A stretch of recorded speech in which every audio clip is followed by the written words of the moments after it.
नमस्कार विद्यार्थी मित्रांनो, कांचन नर्सिंग क्लासेसमध्ये आपल्या सर्वांचं हार्दिक स्वागत.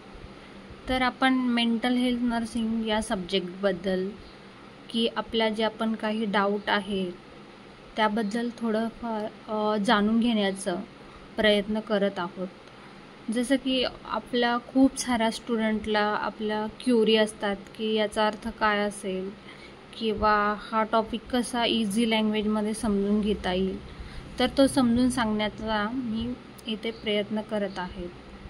जसं की मेंटल हेल्थ नर्सिंग सब्जेक्ट हा आपण समजून घेतला तर खूप इझी आहे, पण त्यामधले असे काही वर्ड्स आहे की आपल्याला जे समजून येत नाही. त्यामुळे आपण इथे काही जे मेन टॉपिक आहे ते समजून घेण्याचा प्रयत्न करत आहोत. तर आपण त्याबद्दल इंट्रोडक्शन बघू. तर मेंटल हेल्थ नर्सिंग जो की आपला सायकी, जो का आपण त्याला सायकॅट्रिक पण म्हणतो, जो सायकी वर्ड आहे तो ग्रीक वर्ड आहे आणि सायकी मीन्स माइंड आणि माइंड मीन्स फंक्शनल युनिट.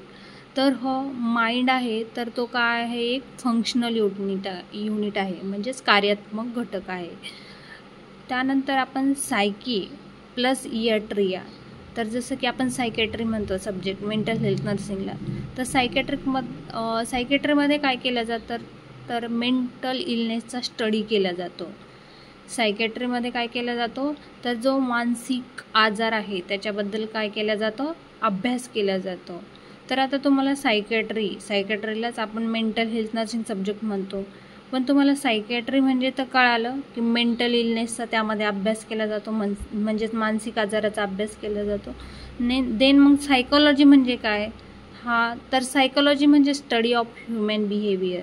तर सायकोलॉजीमध्ये काय केलं जातं की आपल्या जो मानवी वागणूक आहे त्याचा अभ्यास केला जातो. जसं की आपण फर्स्ट इयरला मानसशास्त्र, सायकोलॉजीला मराठीत काय म्हणतात, मानसशास्त्र, तर सायकोलॉजीचा आपण अभ्यास केला की त्यामध्ये मन काय आहे, त्यानंतर कॉन्शियस, सबकॉन्शियस, हो की नाही, आपण त्याचा अभ्यास केला आहे सायकोलॉजीमध्ये. तर सायकॅट्री मीन्स मेंटल इलनेसचा अभ्यास केला जातो, psychology means study of human बिहेवियरचा अभ्यास केला जातो. तर आपण मेंटल हेल्थची डेफिनेशन बघू नेमकी काय आहे. तर मेंटल हेल्थ मीन्स काय आहे, तर जेव्हा तुम्ही एक्झाममध्ये लिहिता ना, तर तेव्हा तुमचं अक्षर हे सुटसुटीत आलं पाहिजे. त्यानंतर तुम्हाला मुद्दा काय मांडायचा हा तुमचा लक्षात आला पाहिजे. तर मेंटल हेल्थची आपण जसं डेफिनेशन, तुम्ही कोणतीही डेफिनेशन लिहित आहे तर त्यामध्ये पहिले काय करायचं, आपल्याला जी डेफिनेशन लिहायची त्याला हेडलाईन द्यायचं, त्यानंतर आपली डेफिनेशन लिहायची आणि खाली कुणी दिलेली ही डेफिनेशन ते टाकायचं. म्हणजे तेव्हा तुम्हाला 2 मार्क्सला डेफिनेशन असते तर तुम्हाला 2 मार्क्स मिळून जातील. तर तुमचा पेपर हा असा व्यवस्थित आणि आकर्षित असा दिसला पाहिजे, जेणेकरून एक्झामिनरला छान वाटून तुम्हाला छान मार्क्स मिळू शकतात. तर मेंटल हेल्थ डेफिनेशन काय आहे, तर mental health as a state of wellbeing, mental health as a state of wellbeing in which an individual realise his or her own abilities. तर तुम्हाला कधीही डेफिनेशन आपण खूप असं पाठांतर करत बसायचं नाही आहे, तर समजून घ्यायचं आहे नेमकं ह्या मुद्द्याला म्हणायचं काय. तर आता ही तुम्हाला असं वाटत असेल एक्झाममध्ये खूप पाठांतर करून जावं लागत असेल, तर असं नाही आहे. तुम्ही जर त्या शब्दाला किंवा त्या व्याख्येला समजून घेतलं तर तो तुम्हाला इझी समजेल. जसं की ही डेफिनेशन आपण आता बघितली, तर mental health as a state of wellbeing in which an individual realise his or her own abilities.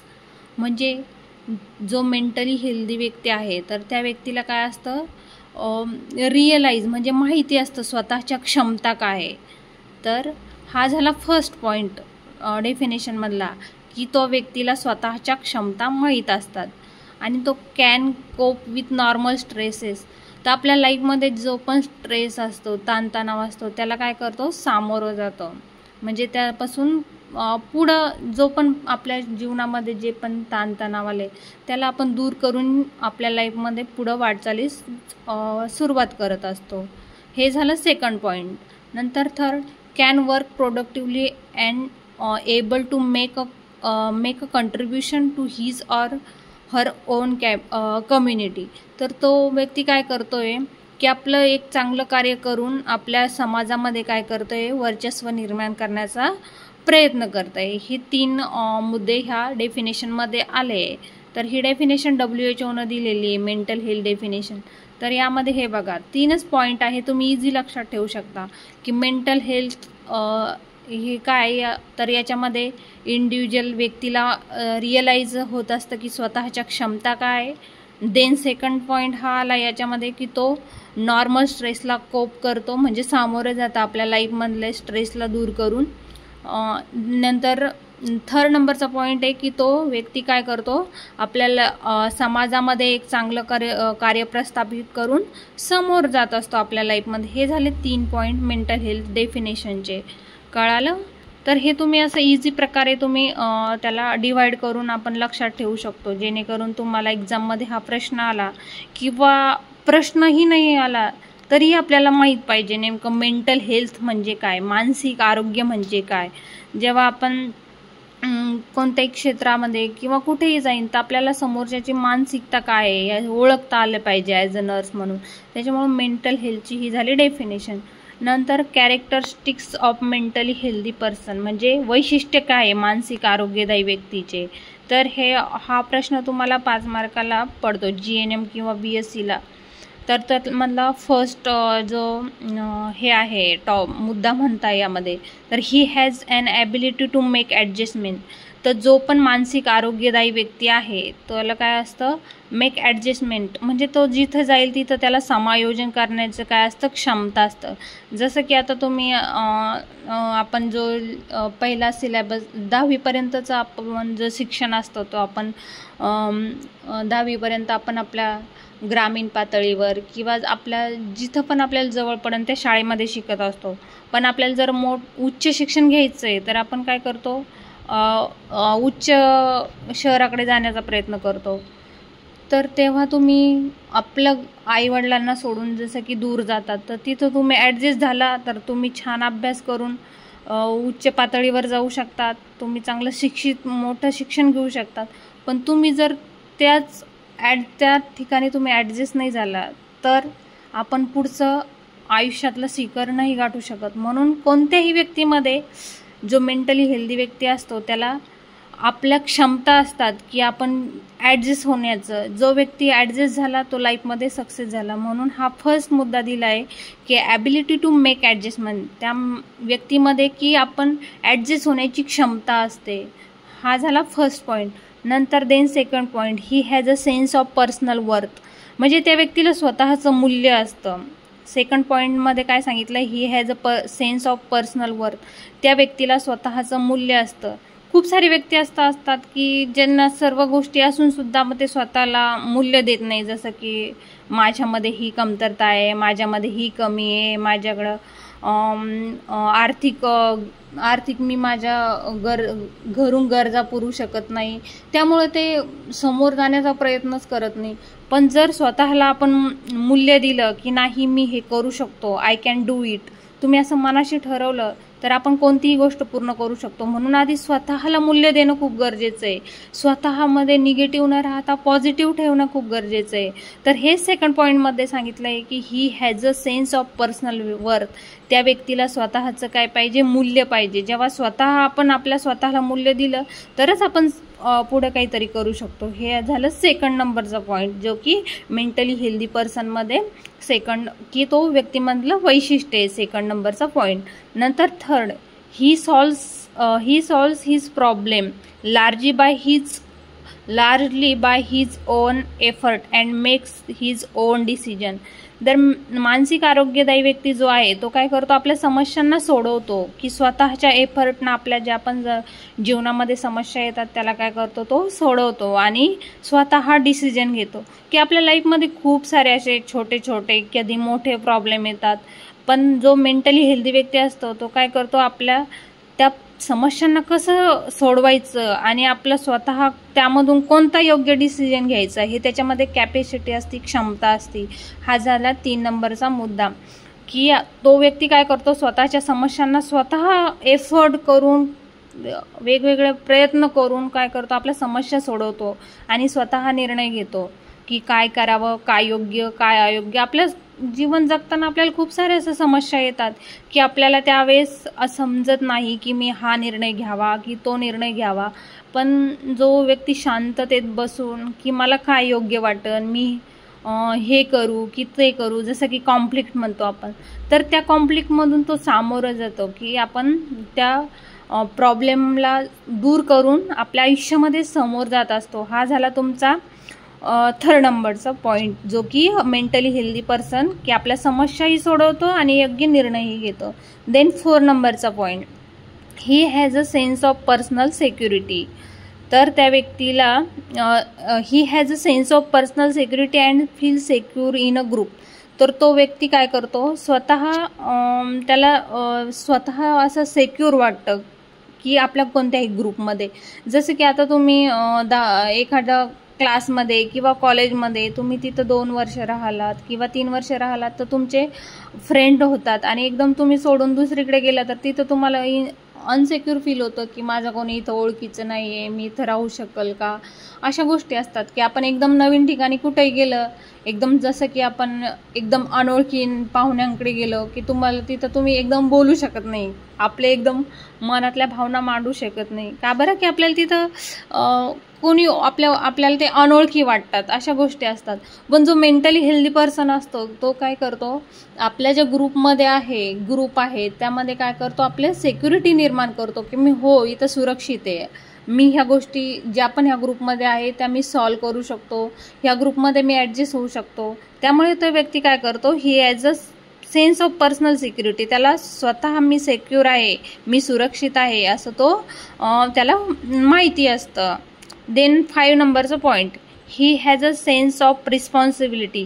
त्या व्यक्तीला स्वतःच्या जबाबदाऱ्या माहीत असतात की मी जर लाईफमध्ये आलोय की माझ्या ह्या जन्मामध्ये माझ्या जबाबदाऱ्या काय. तर जन्मामध्ये न म्हणता की आपण ज्या स्टेजमधून जातोय त्या स्टेजमध्ये माझी जबाबदारी काय. आता तुम्ही 10th आहे तर तुमचं ठरवलेलं असतं की नाही, मला 10th एवढ्या मार्काने क्रॅक करायचं आहे, 12th मला एवढ्या मार्कने मला हाय लेवलनी पास व्हायचं आहे. हे झालं अभ्यासाबद्दल. जसं की घरच्या पण, जर घरची आपण मोठी व्यक्ती असली तर त्या घरच्या व्यक्तींना सर्व आपल्याला सांभाळून सर्व व्यक्तींचा सांभाळ करून मला लाईफमध्ये त्यांना आर्थिक गरजा भागवणं म्हणावं किंवा बाकीच्या त्यांना मानसिक सपोर्ट म्हणावं, की ह्या सगळ्या गोष्टी जे मेंटली हेल्दी पर्सन असतं की त्याला माहीत असतं की आपल्या स्वतःच्या जबाबदाऱ्या काय. जसं की आपल्या भारतीय संस्कृतीमध्ये म्हणता येईल की आपल्याला ठरवून दिलेलं आहे की बाबा यांनी म्हणजे आपल्या जबाबदाऱ्या पूर्ण केल्या पाहिजे. किंवा फॅमिलीमध्ये पण असते की ह्या व्यक्तीचं कार्य हे असतं आणि आपण जीवन जगताना आपल्या जबाबदाऱ्या पूर्ण करत असतो. त्यामुळं हा पॉईंट दिलेला आहे की ही has a sense of responsibility. त्या व्यक्तीला माहीत असतं की आपल्या जबाबदाऱ्या काय आहे. तर देन 6 नंबरचा पॉईंट आहे, he can give and accept low.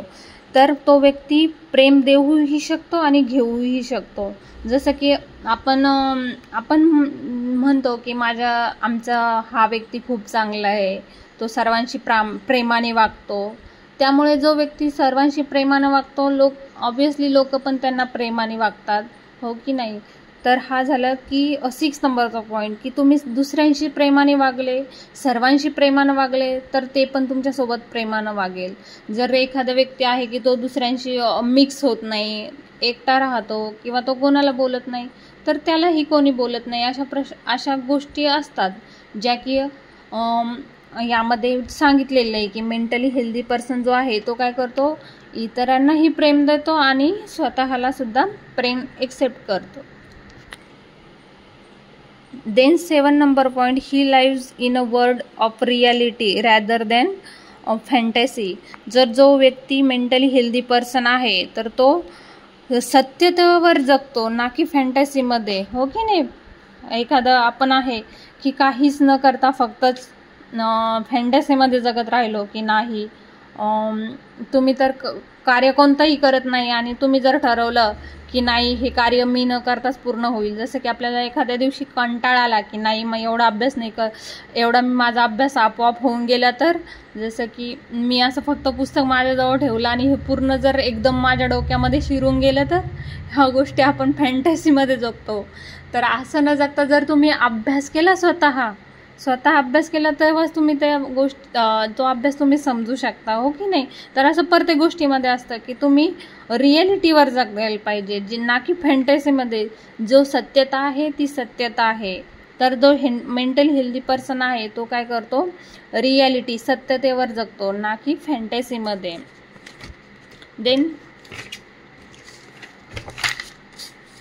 9 नंबरचा point, he shows emotional maturity in his behaviour. तो आपल्या भावनिक काय करतो, he shows emotional maturity in his behaviour. तर तो आपल्या वागण्यातून काय करतो, एक मॅच्युरिटी दाखवतो, हो की नाही. जसं की आपण दैनंदिन लाईफमध्ये जगताना आपण समोरच्याच्या भावना ओळखून वागतो. जसं की एखाद्याला काही दुःख झालं असेल तर आपण त्याच्या दुःखामध्ये सामील होऊन त्याला चांगल्या बोलण्याचा प्रयत्न करतो, की त्याचं माइंड डायव्हर्शन करण्याचा प्रयत्न करतो, किंवा आपण त्याला एखादं चांगली गोष्ट सांगण्याचा प्रयत्न करतो, त्याच्या समस्या दूर करण्याचा प्रयत्न करत असतो. तर ही झाली तुमची इमोशनल मॅच्युरिटी, की तुम्हाला कळतं त्यावेळेस, हो की नाही. मेंटली इल पर्सनला कळत नाही, इमोशन कळत नाही की त्यावेळेस तो खुशमध्ये आहे की तो नाराजमध्ये आहे किंवा तो टेन्शनमध्ये. पण जो व्यक्ती मेंटली हेल्दी आहे त्याला कळतं त्याच्या वागण्यावरून की आता कोणती सिच्युएशन कशी हँडल करावी. तर ते झालं की त्याच्यामध्ये काय असतं, तो दाखवतो की इमोशनल मॅच्युरिटी, कोणत्या वेळेस कसं वागायचं हे काय तो त्याच्या वागण्यानुसार दाखवत असतो. And develop capacity to tolerate frustration. आणि तो काय करतो की आपल्या जीवनामध्ये जे पण फ्रस्ट्रेशन येतं त्याला काय करतो, टॉलरेट करतो. आणि आपली जे क्षमता आहे तो काय करतो, विकसित करतो. की जसं काय आपल्या जीवनामध्ये जे पण फ्रस्ट्रेशन आलंय किंवा ताणतणाव आलाय त्याला काय करतो, तो टॉलरेट म्हणजे त्या गोष्टीला तो सामोरं जाऊन आपलं एक चांगल्या प्रकारचे कॅपॅसिटी क्षमता डेव्हलप करत असतं. देन 9 नंबरचा पॉईंट, हे आपण काय बघतोय, मेंटली हेल्दी पर्सनचे कॅरेक्टरिस्टिक्स. त्यामधलं 9 नंबरचं पॉईंट आहे, he has develop a philosophy of life that gives meaning and purpose to his daily activities.